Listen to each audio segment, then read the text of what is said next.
José agarró firmemente el volante, pisó el acelerador con fuerza, y se lanzó hacia adelante. Sus pensamientos estaban confusos, su corazón latía furiosamente, su respiración era inquieta. «Detén el coche», gritó su amigo, Mateo, estaba borracho y su voz era ronca. El chico se aferraba desesperadamente al asa sobre su cabeza. Pero José parecía no escucharlo.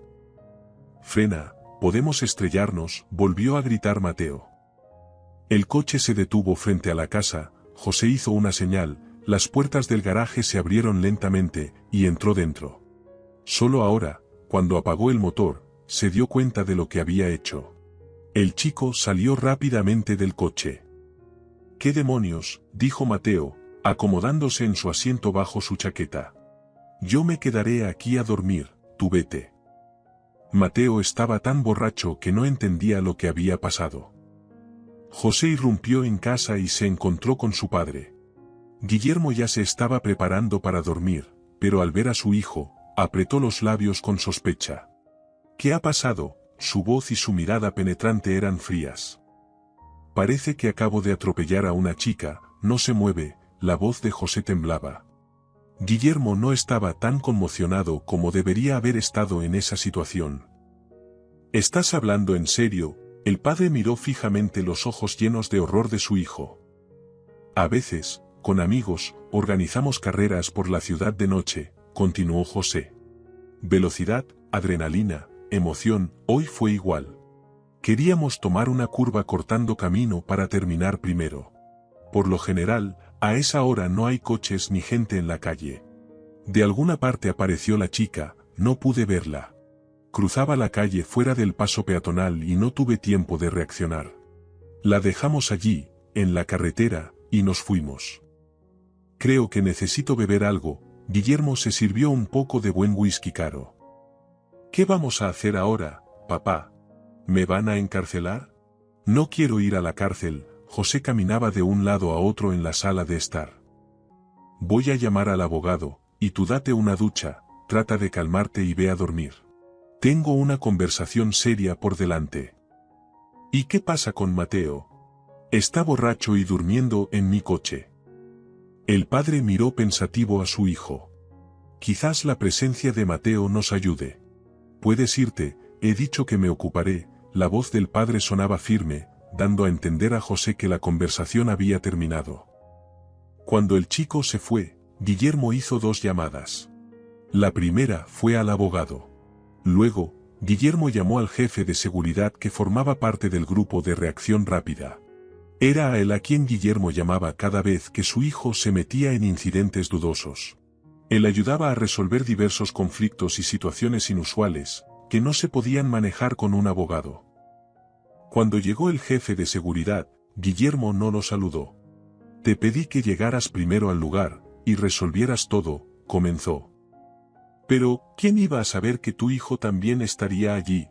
Pero no te preocupes, ya tengo una idea», dijo el jefe de seguridad, y de inmediato propuso una solución que parecía simple para él. Después de obtener la aprobación del dueño de la casa, él se retiró por un tiempo. Se escuchó el sonido del motor del automóvil y el chirrido de las puertas que se abrían. José no había alcanzado a irse a su habitación, por lo que escuchó claramente su conversación.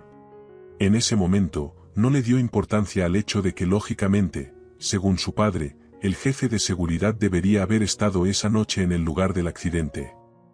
Con la segunda llamada, llegó el abogado de la familia, Sergio.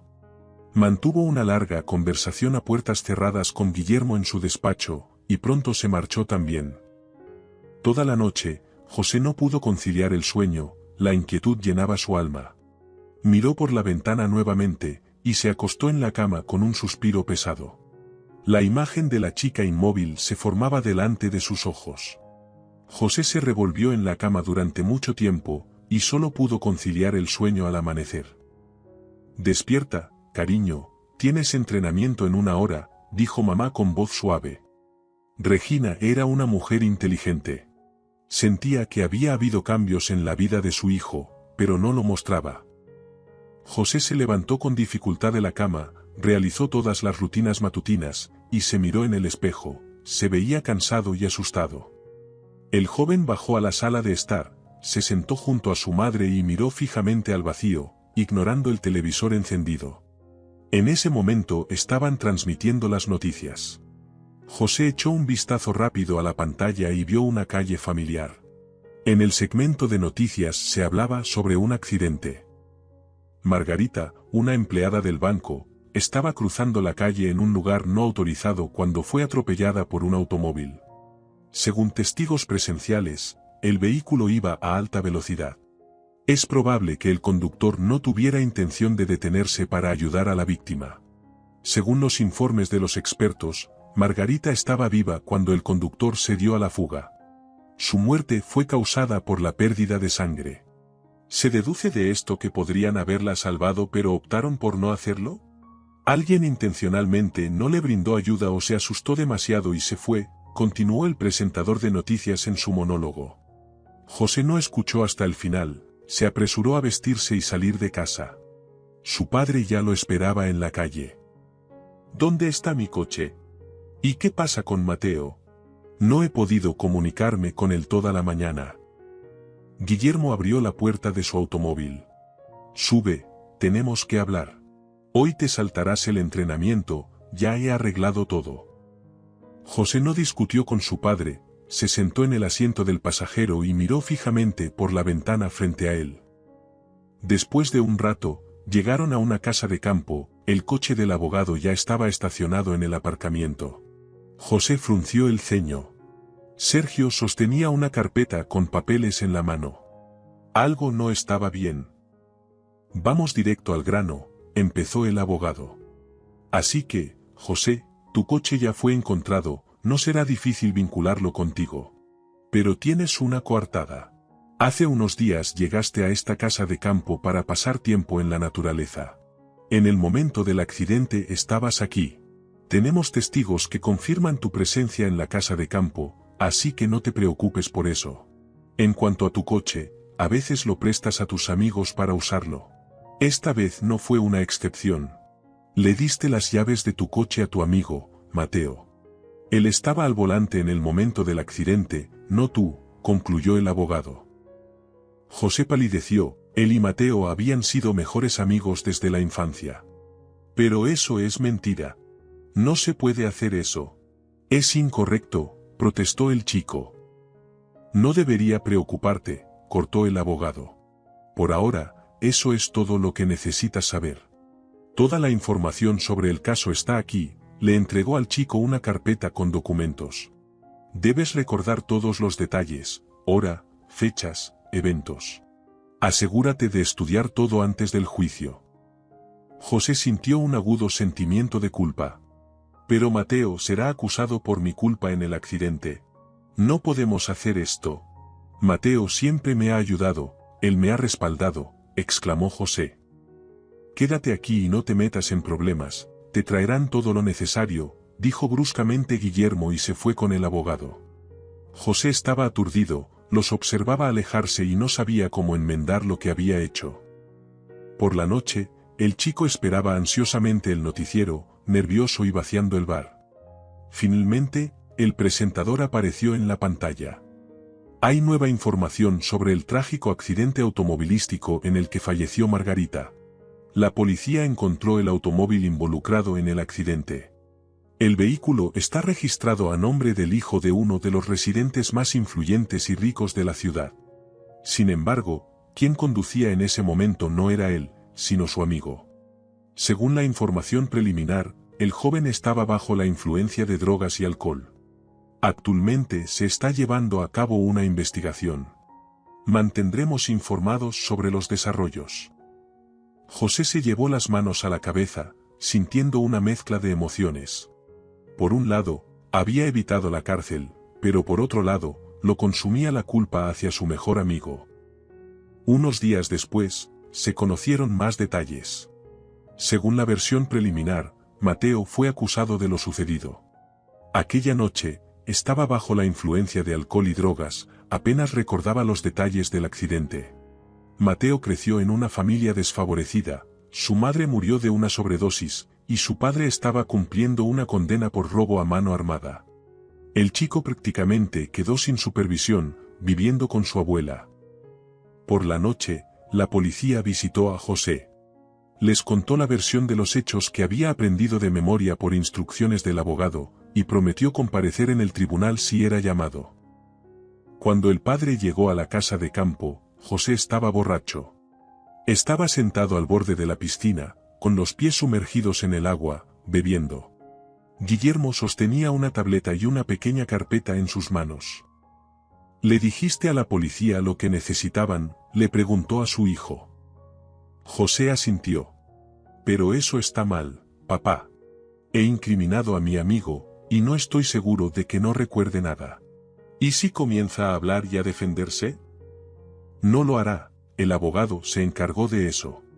Mateo estaba bajo la influencia de sustancias ilegales. Y cuando una persona está en ese estado, la línea entre la realidad y la fantasía simplemente desaparece. ¿Qué pena le espera?, preguntó José en voz baja. La decisión la tomará el tribunal, no pienses en eso, estás a salvo. Esto no está bien. Debería estar en la cárcel en lugar de él. Cálmate, eres un hombre. Tu amigo está en un grupo de riesgo. ¿No sabías que él también consumía drogas, al igual que su madre? Según las estadísticas, personas como él siempre terminan mal. Solo le dimos un pequeño empujón y aceleramos el proceso. En ese momento, el teléfono de Guillermo comenzó a sonar. Se apartó y empezó a discutir algo en voz alta. Luego, le hizo un gesto de despedida a su hijo, se subió al coche y se marchó sin apartar el teléfono de su oreja. Papá, olvidaste tu tableta y la carpeta, gritó José tras él, pero ya no lo escuchaba. José nunca antes había tocado los documentos de su padre, pero ahora le intrigaba. Abrió la carpeta, dentro había extractos bancarios y otras cosas que no entendía. Demonios, maldijo el chico cuando vio un montón de fotografías entre los demás papeles. Eran fotos de la chica fallecida. En las imágenes, Margarita estaba en un café, en el estacionamiento, cerca de un supermercado. ¿Qué estás ocultando, papá? ¿Por qué la seguías?, murmuró José. Él encendió la tableta, donde encontró varias carpetas con nombres. Papá, parece que tienes información comprometedora sobre todos tus amigos y socios. José notó una carpeta en particular, etiquetada como Margarita. Intentó abrirla, pero resultó estar protegida por contraseña. Entonces, llamó a uno de sus amigos. Ángel era hábil con las computadoras y podría resolver esto rápidamente. Ángel, hola, necesito tu ayuda urgentemente, te enviaré un taxi. Cuando su amigo llegó a la casa de campo, José le explicó la situación y le mostró la carpeta, cuya contraseña debía descifrar. Después de un poco de trabajo, Ángel lo logró. Y cuando José vio el contenido de la carpeta, quedó muy sorprendido. Las fotografías mostraban a la difunta Margarita en situaciones muy íntimas y tomadas desde muy cerca. Se podía ver que ella posaba como modelo para el fotógrafo con placer. ¡Qué giro tan inesperado! José cerró la carpeta y notó otra titulada, La ratita. Así es como Guillermo llamaba a su esposa. Antes de conocer a su padre, Regina no era rica, era una mujer sencilla y poco llamativa. Solo después de casarse se convirtió en una dama elegante de la alta sociedad. Por favor, abre esta carpeta también, pidió José a su amigo. Después de unos cuantos movimientos simples, José vio fotografías íntimas de su madre con el abogado. Ángel, te debo una, toma, José le entregó un poco de dinero a su amigo. Los chicos se despidieron, José se sentó en un sillón en el porche y encendió un cigarrillo. ¿Qué pasa con mi familia?, reflexionaba indignado. Mi padre engañaba a mi madre con la difunta Margarita. Mi madre engañaba a mi padre con nuestro abogado. Pero yo los superé a todos. Metí en la cárcel a un inocente y arruiné el futuro de una joven. Sus sombrías reflexiones fueron interrumpidas por su madre. Regina entró en la casa, recorrió las habitaciones con determinación, balanceando sus caderas coquetamente, y salió al porche. Hace mucho que no estoy aquí. ¿Cómo estás, cariño? Mamá, qué pregunta tan tonta. Soy un criminal fugitivo que ha culpado a otra persona. Todos tenemos nuestros pecados, respondió la madre, sentándose a su lado. He visto tus fotos. ¿Desde cuándo le has sido infiel a papá?, preguntó José indiferentemente. Regina encogió los hombros y sacó de su bolso un encendedor de oro hecho a mano. Se quedó en silencio por un momento, luego dijo: Tu padre es una buena persona, pero me enamoré de otro. Conozco a Sergio desde hace mucho tiempo. Todo comenzó inocentemente, pero luego me involucré y le confesé a tu padre sobre nuestro afer. Sergio y yo queríamos irnos y comenzar de nuevo, pero Guillermo se negó rotundamente a darme el divorcio. Dijo que era complicado, costoso, y que habría un escándalo. Regina se ajustó el cabello y continuó. Ninguna persuasión funcionó con tu padre. Entonces busqué ayuda en Margarita, ella trabajaba en el banco. Resulta que Regina contrató a la difunta Margarita para que la chica conquistara a Guillermo y averiguara todo sobre sus maniobras financieras. Al principio todo iba bien. Teníamos un pequeño chantaje sobre tu padre, que nos permitía hablar de divorcio en igualdad de condiciones. Pero luego Margarita quiso más dinero y comenzó a chantajear a Guillermo. En ese momento, el padre llegó al porche, buscaba su tableta y sus documentos. Él lo sabe todo, Guillermo. Le he contado todo, confesó Regina. No, no le has contado todo. Papá, parece que hay lagunas en tu historia. José recordó la conversación de su padre con el jefe de seguridad el día del accidente. Guillermo guardó silencio por un momento, luego hizo una confesión abrumadora. Resulta que después de los primeros intentos de chantaje, su padre comenzó a vigilar a Margarita. Descubrió que la chica quería exponer a un oligarca en la prensa. Ya había concertado una reunión con un periodista, pero no tuvo la oportunidad de llevar a cabo su plan. Guillermo se adelantó a ella. La noche del accidente, llamó a Margarita y acordó reunirse con ella, por lo que ella se encontraba en esa oscura calle. Sin embargo, su padre no acudió a la reunión en persona. En su lugar, debía venir el jefe de seguridad y liberarlo de su problema de una vez por todas. Pero la situación se resolvió por sí sola cuando José apareció y atropelló a Margarita con su coche. Después de escuchar toda la historia, el chico se llevó las manos a la cabeza. Pero ella aún estaba viva. Tu jefe de seguridad lo vio todo y pudo haberla salvado, pero prefirió huir. No, Margarita, no hay problema, concluyó José con tristeza. Es duro, pero tienes razón.